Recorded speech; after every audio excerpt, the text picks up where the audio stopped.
On this episode, we've got Joel Hodgdon with RCBS, used to be with Remington Ammo, talking about reloading for hunting. Hey, I'm KJ, dedicated lifelong hunter here. If you got an interest in all things hunting, you're in the right spot. Whether chasing quail across the plains of Oklahoma or in pursuit of elk in the backcountry of British Columbia, you'll always find me on the hunt. All right, welcome to all you gun talk hunters. I'm your host, KJ, and with me today is Mr. Joel Hodgdon of RCBS. Man, how you doing? I'm good, KJ. Thanks for having me on as always. I think last time I was on the show, I was working for a different green brand, so it's yeah. So you're just switching between green brands. I like it. I am. It's good stuff. But yeah, last time I think we talked, I was working for Remington Ammo, and these days I'm slinging rock chuckers for RCBS. So it's it's funny you say you're slinging rock chuckers because I literally just had one show up in the office yesterday. So good. You literally are slinging rock chuckers. But no, this episode is brought to you by Loophole, Ruger, Range Ready, and Armicite. So I missed you at NRA, man, and I apologize. Like I was running around, like trying to get stuff done, and I had no time. Same. Yeah. Normally isn't the case. Like usually NRA shows, I find myself a little bit more relaxed. I find myself, not as hectic, but this year was a little bit different. Did you notice the same thing? We were super steady. I mean, so these days, and I'm hoping everybody's heard by now, but RCBS is part of Hodgdon Powder now. Yeah. And so this was RCBS's first NRA show back in front of NRA members and guests in a few years, right? So for us, it was really cool to be back on the show floor and talking to hand loaders and talking about rock chuckers or whatever else we got going on. So we were pretty busy. I think people have been looking for us for a little while. But yeah, it was a steady show. And I think just to plug our friends at the NRA, I mean, if folks out there haven't been to an NRA show, moves around every year, and it's a great chance to meet up with different people from the hunting and shooting industry and talk to some of your favorite brands and talk equipment and questions, get some good deals. And I think next year we're going to Houston, if I have that right. Next year in Houston. What's unique about the NRA show, and I see it all the time, is it's almost like the SHOT Show for more the consumer, the people who can't get into SHOT Show, because you're meeting and you're talking to the same people that go to the SHOT Show. So if you have questions or if you have ideas, I know you love to get ideas on, hey, you know what you ought to do? Like truly. I mean, no, I agree. If you can't make it to SHOT, right, if you're not, an FFL or part of the industry, the NRA show is the next best thing. It's a huge show. It's a full weekend, and it's, I don't remember how many acres of guns and gear that the NRA advertises they have, but I mean, it's all the big dogs, right? So whether you're into reloading and kind of in our neck of the woods, or you want to go talk to somebody from Ruger or whoever else, I mean, it's just a great time to go do that. Yeah. So I mean, this is the way the conversation's going. So what are a couple things that you notice that people ask are of RCBS? Like, what are they looking for? Or are you getting any hot tips or hot leads on new product ideas or something they're doing different with RCBS products? I mean, it's all over the board, right? It's really fun talking to people that, we get the question all the time. Hey, I was thinking about getting into reloading. I've been thinking about starting a hand load. Where do I get started? Right. And we have the resources for you to do that, all the way up to, guys on the far end of it and doing it for 50 years, and they just want to talk about whatever project they're working on. I'm always kind of find it interesting too that, we're there to kind of demo products, and we've got our latest and greatest new stuff, right? I know you've had a chance to use our new funnel kit that we've been talking a lot about. That's patented and pretty fast and slick. But we have presses there like the Summit that's 10 years old. Just an awesome press that I use for dedicated seating. Our Matchmaster dies are pretty unique, and some people find stuff at the show that we've had for years and folks just haven't heard about yet, right? So it's kind of a good mix, which keeps the weekend fun. Well, I think it's interesting that you talked about the funnel kit. Okay, we did a video on this, and I was like, what do you talk about a funnel kit? Like how? Like I've got to fill out time to talk about a funnel kit. Right. Now, when you start talking about like a Charge Master Link electronic powder dispenser, or even the Rock Chucker. Like there's a lot going on there and the different nuances. But I mean, let's jump in. Why makes a funnel kit worth talking about? Yeah, it's a great question. I mean, look, everybody's different, right? And if it ain't broke, don't fix it. So if you've been hand loading or reloading a certain way and you love your, maybe older school mechanical thrower, you're doing a high volume setup on a progressive, an individual powder weight charge is not for you, right? You might not be interested in our funnel kit. But if you reload like I think we do, KJ, I reload a lot for a hunt I've got coming up, or maybe a precision rifle match. That accuracy, that precision, that consistency is super, super important. Yeah. So the fact that you can use a funnel and make sure that every single grain and stick piece of powder is getting into the case the way you want to do it, that's a big deal. And then I think the fact that this funnel really speeds you up as well. You're not worried about powder getting hung up. You're not worried about powder bridging inside of a funnel. I think dollar for dollar, it's probably the best thing you can do to speed your setup up a little bit and get your process better. And as we all know, like I'd rather be pulling the trigger than behind the bench, right? So that helps. Yeah.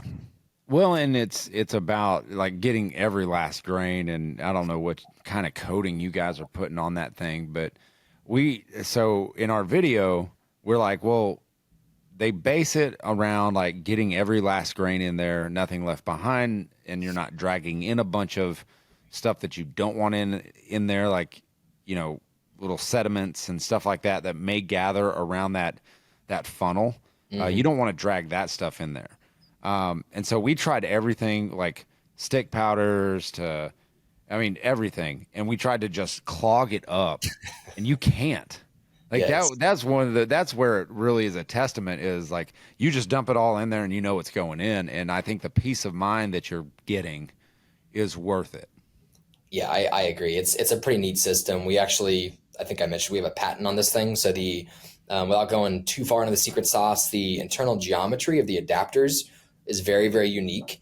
And that's kind of how we make this powder meter so well and flow so well. And so, there's a lot of great companies out there making great reloading gear. Yeah. And I hope folks support all of them. But, we filmed a video as well on our CBS's YouTube channel that showed our funnel versus everybody else's. And it's pretty stark. It's pretty fun to see that thing go. Well, and as far as and so the neck of the funnel where you attach, mm-hmm. The adapters. Yep. The adapters, I think it was really, clever of you guys, because a lot of them will just, you just stick on there and they've either got an O-ring or something like that. But you guys, it screws on, so you're not getting any gap in there, and you're not worried about the O-ring coming off or slipping off or you losing it. And now it doesn't have as good a fit, and so when you screw those adapters on, is solid. It feels like it's not going anywhere, and I think that's a big selling point too. So here we're 3 or 4 minutes into talking about a funnel kit. Right, yeah. And you're like, well, how can you talk about a funnel kit? And this is how, because there's a lot of little nuances with it. It's one of those, you got to try it to really understand the benefits of it. And, I think as hand loaders, we're always looking for a better mousetrap. We're always looking to make our process a little bit faster, a little more efficient, a little more accurate. And so, like I said, this is just one more thing that, don't look, our plastic funnels are great, but they're $5 and, you get powder stuck to them. And you can get powder hung up in them, and that's everybody's, right? And so I think, if you're looking for a place to kind of up your bench game a little bit, this is a really good spot to do it. And we've been sold out. We can't keep enough of these things in stock, which is awesome. No kidding. So, that's a good problem to have. Yeah. So if you guys find it, I know customers, Midway and Brownells, even RCBS.com, right? Check out your local retailer. I'm hoping you guys can find these funnel kits, but just know that if you can't, we're still making them, and we'll get them out there. We'll get them out there. So on that note, you were talking about you're reloading for a hunt. What hunt are you reloading for? And what are you reloading? Yeah. Great question. So I a little bit of everything, right? This fall is a little bit more abridged for me. I've got a baby girl coming here at the end of August, which is... Dude, congratulations. That's Thank awesome. You. Yeah, I'm excited. It's our second kid, and my wife and I are over the moon. But guys, my first kid, I think Noah was born, mid-September, and now I got a baby girl coming late August. not good planning, right? Not, No. not good No. timing for season. Hold a second. Now think about this. Think Yeah. about this. You timed it perfectly, because it's funny you mentioned timing of like when you have kids, and like mine were planned around hunting season and SHOT Show. Okay. As long as I didn't have a kid in January or anywhere in hunting season. And so my kids are in August, early August, and Yep. March. Like there's nothing happening in there. So you hit it right. Well, Because thank you. because I dove think season. September. Yeah. I mean, that's dove season. Yeah. I miss a little upland stuff, and I'm a big shotgunner too, and so I've got an underutilized bird dog that's going to be very angry with me. Oh yeah. October. But no, I think I'm here in Kansas. Got a chance to kind of move back to my hometown about a year ago or so, and so I'll be planning on doing Kansas deer season.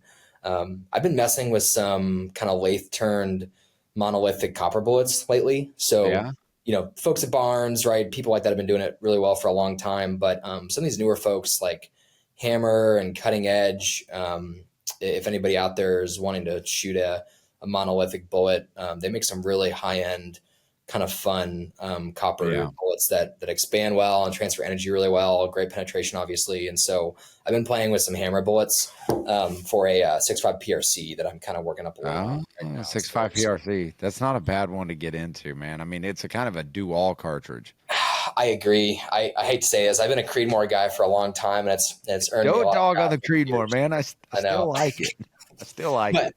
If you I kind of make the analogy of like I don't know, if you go from like it's maybe not a perfect analogy, but a 270 to like a 7 rem mag, to me, like a 6.5 Creed to a 6.5 PRC is kind of the same thing, right? You're getting a little more performance there, and makes it a little more, hey, whitetail up through. I mean, I would take a 6.5 PRC on an elk hunt and not feel bad about it at a good range. I wouldn't think anything of it. Not at all. Yeah. No, I agree. All right. I'm going to share with Joel a hunting story on the other side of this break that has to do with, it's the 7mm backcountry. And I haven't shared this story because I was going to do it as a single, but I've got to share it. So on the other side of this break, I'm going to tell him that, and that'll lead into more ammunition talk and for sure more reloading talk. So on the other side of this, we'll pick it back up. Ever wish your rifle could see in the dark like a caffeinated bat with night vision goggles? Yeah. Meet the Operator 640 clip-on from Armicite. It slaps onto your 1-to-6 day scope like it was born there. No re-zeroing and no BS. Just like I like it. It's just a thermal domination at 1,300 meters, which is roughly 14 football fields. That's give or take some bad math on my part. Powered by Armacore Voodoo Magic. Okay. It's actually a 640 by 480 thermal sensor and sexy 35 germanium lens. Have no clue what that is, but I'm sure it's fancy because it says germanium. All right. Cuts through fog, smoke, darkness, and probably most of your excuses. You want more? It snaps off faster than your last situationship and has 3-button controls, records video, streams USB-C, and yes, it comes with a lens cloth because clarity matters. So, get the Operator 640. Be the predator, not the plot twist. Tired of your range time being just mag dumps and Instagram flexing? Inner Range Ready Training Wear Director of Awesomeness and everything else, Chris Serino turns keyboard warriors into actual warriors. Or something like that. Pretty dang close, I would say. Yeah, the guy's been there, done that. Pistol, check. Rifle, check. Yeah, we got it all. Force on force, we do that every now and then too. Bring your bruises, instructor development. Welcome to the Thunderdome of learning. It's more than training, it's range ready because real life doesn't come with a respawn button. Oh, the Ruger American Gen 2 Predator, because sometimes you just want a rifle that looks like it's been dipped in badass and Cerakote. Spiral fluted barrel? Check. Splatter finish that grips like grandma's hug but less scratchy? Double check. Recoil? Reduced. Fit? Customizable like your favorite video game loadout. Adjustable trigger? Smooth as jazz hands. Oh, and the bolt? CNC machine for that butter on a hot pan action. It's got a pick rail, a muzzle brake, and more modular options than a Lego set for grown-ups. Get the Predator, because your prey deserves a fair, terrifying fight. Say hello to the Leupold VX6HG Gen 2. Man, I don't even think I can say it like that and keep a straight face. The Leupold VX6HG Gen 2, because your optics shouldn't tap out before you do. With a 6:1 zoom ratio, this thing goes from up close, oh crap, to sniping from Narnia faster than you can say, that's going to leave a mark. The professional grade optical system, yeah, it punches glare in the face and laughs at low light like a villain monologuing at midnight. Plus, it's got motion sensors, so it knows when you move like that creepy X. But it's useful. Guardian coating keeps your lens cleaner than your browser history. And the speed set dial, oh, it's tool free, like me at my family reunion. Get the VX6 HG Gen. Oh, mother. Get the 6. Holy crap. Get the V6. Oh, my gosh. Can we just not name it the 6HG Gen 2? Get the VX6HG. Holy crap. The VX6HD Gen 2, because precision shouldn't be boring. If you leave some of that in, oh my God. Hey, get your heads up. Heads up, right up here. Tactical treasure hunters, beware. Optics Planet just became your new favorite adult toy store for gear. Let's get that out of the way. Want scopes, red dots, night vision, and stuff totally you probably don't need but will absolutely buy anyway? Yeah, I thought so. Use promo code GUNTALK at checkout and get 5% off your order. That's right, 5%. Not 2, not 3, 5. Like the fingers you'll use to type that code in while pretending this wasn't my idea. So go to Optics Planet, check it out, enter code GUNTALK, and get your 5% off. All right, we're back with Joel Hodgdon of RCBS Reloading. Okay, here's the setup. Two years ago, I go on a hunt in Montana for elk, and great, awesome. I'm reloading for 7 backcountry, so the new 7 backcountry, super fast and all that good stuff. And I reload, and I feel confident. It's shooting really well, and I get an elk at 400 yards. All right, I break the shot, look forever.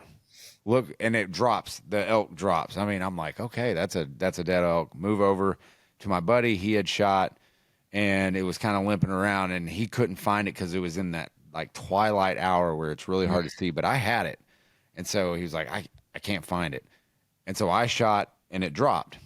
So I'm thinking, wow, we just doubled up. And we get up there, and my elk had gotten up and moved. And as we were approaching, he was apparently 100 yards away, and we could not see him. And so he moves off, and we look all next day. Look for him, can't find him. And two or 3 good pools of blood, and then nothing. Couldn't find a drop, couldn't find anything. Dude, last week, while I'm at NRA, I was at the NRA show, and they contact me and said, we found your bull. Oh, no way.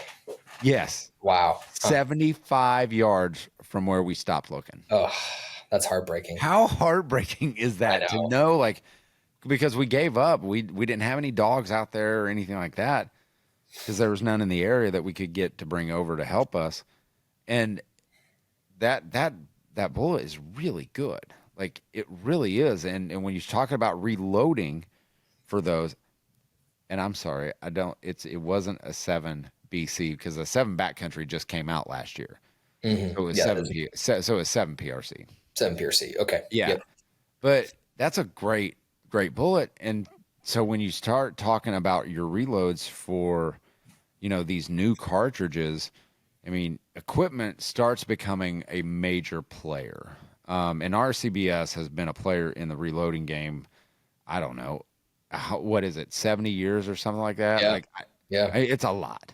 Since 1942. So it's Jeez. been around a long So, time. Yeah. so that was, man, that was at the kickoff of the war. Yeah. So and maybe folks have heard this story, but RCBS was founded by a guy by the name of Fred Huntington.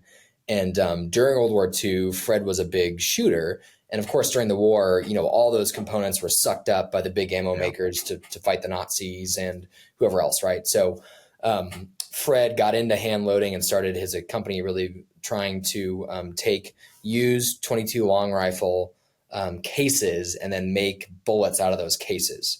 So he was a big hand loader and he liked to shoot rock chucks, right? So in Northern California, where our CBS is from, they have these things called rock chucks all over. They're kind of like a cross between a prairie dog and a groundhog, right? A little bit bigger than a prairie dog, but tons of fun to shoot.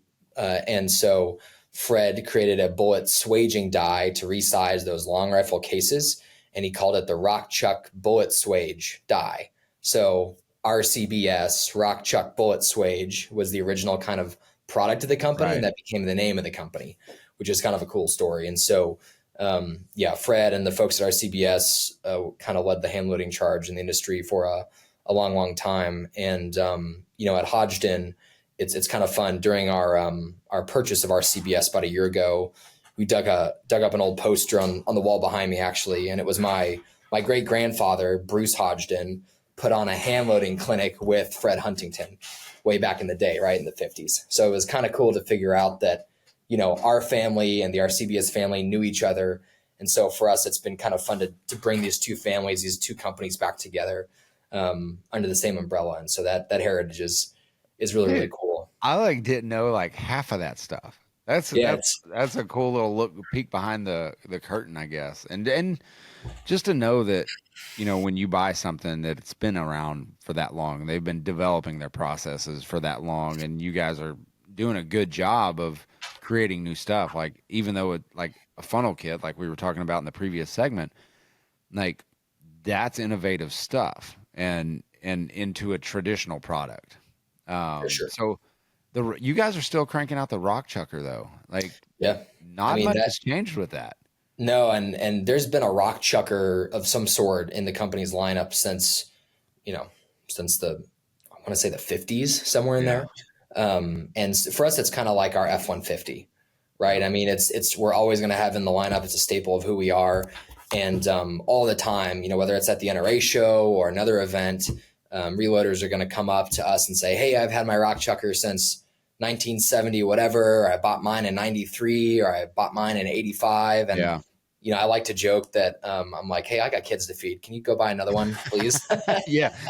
We know they're durable now. Buy another one, please. But it speaks to the quality. I mean, 95% of everything that RCBS makes is made in America, right? We're really, really proud of that. So when you buy a Rock Chucker, you buy our dies, you're buying our funnel kit.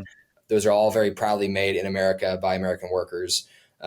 And we make no qualms about that. So that's been a big part of our company and our heritage. But yeah, I think, over the last few years, RCBS kind of took a back seat, to be honest, KJ. No knock on the old owners, but they had a lot of things to do besides hand loading. And so for us as a reloading company, we really wanted to bring RCBS back to its innovative roots and bring out some new products while still, making your Rock Chuckers, making our dies, making our case trimmers, all the things that you kind of rely on us on, our powder dispensers, right? So we want to make sure we're giving the greatest hits, but we'll play a new single every once in a while too. Yeah, I mean it's great to see what you guys are doing, and I guess a question of mine is, are ammo manufacturers? Because I see some guys and they're like, I know one guy in particular. He's like, I shoot match ammo from companies. He goes, I don't do a whole lot of reloading. Is ammo manufacturing becoming so much better that more guys are leaning towards production ammo rather than reloads? Are you seeing that? It's a good question. And so like in the time period we're talking about, back in Fred Huntington's day and in the 40s, 50s, 60s, even up through I'd say the 90s or the early 2000s, I mean, factory ammo, the quality was just not there, right? So it's come a Right. long, long way in the past 20, 30, 40 years, let's say. So, the stuff you can buy off the shelf today from Federal, from Remington, from CCI, I mean, it's really high quality, good stuff. But, those manufacturers are making the ammunition to fit as many different rifle platforms and actions as they possibly can, right? And so Gotcha. when you hand load, you're able to customize your ammunition for your specific rifle, for your specific need. So I think, some guys still hand load to save some money, right? If you want to Yeah. shoot more and make your budget go further, hand loading is a good way to do that. Some guys really need more accuracy than the factory ammo is able to give them, right? If they are a match shooter Yeah. or, a very picky hunter like I am, right? Yeah. So there's still a good reason to hand load, but I wouldn't be afraid to go pull a box of factory ammo off the shelf and shoot it. It's a great way to figure out kind of the style of ammo that your rifle likes, maybe the grain weight range you need to be in, the velocity range you want to kind of target. Yeah. So that's a good way to maybe get going. And then from there, I'd say, hey, hand load, reload, and get your rounds exactly where you want them. And I think consistency, because when you go out and you hunt like we do, I feel like consistency is so important because, you might buy a box of ammo per year, 2 boxes of ammo per year that you're going to hunt with. Like these are your hunting rounds. And I think you're a little bit more consistent because you go back and you buy the same ammo a year after. It's not a part of the same batch. It's not a part of the same production line. It's a new run of ammo. So there might be little differences. And that's where you might see a shift in zero. Like you go back in, I always recommend you go back and you re-zero your rifle every time you go out. Totally. Yes, every time you shoot, you should be re-zeroing. I said it because I learned a lesson. So that's a whole nother story. But that consistency of you doing it yourself, and you buy 500 to 1,000 bullets, and that's all the same run. So that's going to last you like the life of perhaps your barrel if you're, shooting a high speed rifle. Yeah, I agree with that. Consistent. And you mentioned shooting maybe a newer cartridge like a 7 PRC, or I was shooting a 6.5 PRC. For some of those newer loads too, the factory ammunition guys, they don't have all the different offerings out there that you might want. So say you want a monolithic, lathe turned copper bullet, you might not be able to find something exactly like what you want in the right grain weight range of what you want in a factory lineup. And so, folks like Federal Premium, Hornady, like they do a great job of giving you lots of different options, but there are still some bullets out there that you're going to have to hand load if you want to shoot them. And the other thing I'll mention too is, I think really knowing and understanding your propellant and saying, hey, I'm going on an elk hunt in Utah in September. It's going to be hot, right? Yeah. I'm going on a mule deer hunt in Arizona. It's going to be hot. I want powder. I want propellant that's going to be temperature and sensitive, and really make sure that the load you're working up is going to work at 110 degrees, all the way down to 0 degrees. Yeah. And so I think another thing you can get with some Hodgdon powders, IMR powders, Winchester powders these days is temp stability. And I think that's overlooked a lot of times. Not saying the propellant, the gunpowder you're going to get in factory ammo, a lot of that is temperature stable, but not all of it. And so being able to really reassure yourself and say, hey, I know that the rounds I'm working on are going to shoot no matter what conditions I'm in. I can trust them, right? Yeah. They're consistent, to your point. That gives me a lot of peace of mind. And end of the day, if something goes wrong, I can blame myself and not not you. Federal, right? I do everything I can to put the blame on anything else except me. In the end, man, I know it's me, and it's a tough pill to swallow, but it's one that I've really learned to accept here lately. Is just like if you've done your due diligence and this ammunition that you've built from the ground up works in your rifle, you've zeroed, you've chronoed, you've done all your truing of your rifle. Like there are no more excuses. Right. Yeah. And especially with like bullet development and powder development, and even the gear all the way down to a funnel kit. Like, it matters. Like in every little piece, every step you take in that reloading process, it matters. The care that, RCBS like takes in developing a better rock chucker or a better funnel kit, like those go into development of the perfect round for your gun. And that's one way to look at it, and to not blame anybody but yourself.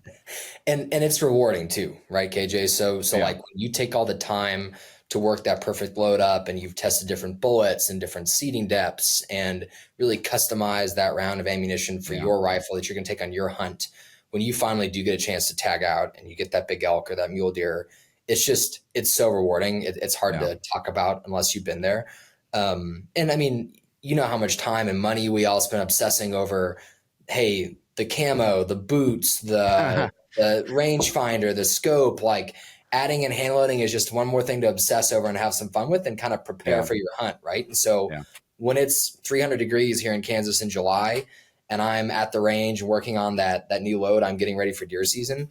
It's just a way to kind of almost like extend the hunt and have something that you can do year round and not just wait and sit on your butt until, November, December, at least here in Kansas. Well, and think about this. There aren't a lot of people out there bragging about the buck they shot with production ammo. And I know it sounds like, because I know there's a lot of great ammo out there, and I shoot a lot of factory ammo. Me too. But you're right. There is something special about producing around yourself and just building it up the way your rifle likes it. Because I did the same thing with my boys. One year, I told them, I was like, look, you're each going to make your rounds for the deer hunting season. And I walked them through on how to develop the load for their rifle. That's cool. And they loved it. They were like, man, this is so satisfying, to know that I built up the round and it worked. Like, because they see the results of, it's not just through a piece of paper or anything like that. So it means a lot, especially when we can pass this information on to future generations. And I'm glad you brought that up. I mean, you think about teaching kids to shoot or hunt. I mean, there's no better way to educate somebody, kids or not, about how ammunition works, how your rifle works, than kind of reloading and then understanding every little piece of that and the whole process. I think gives you a better appreciation for it. Heck yeah.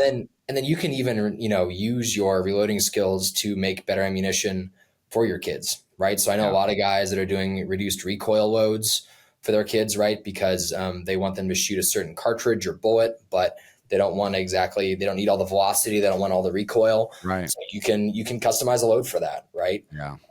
So I think it's definitely a great way to get kids into it and kind of let them understand what they're doing with parental supervision, of course. Yeah.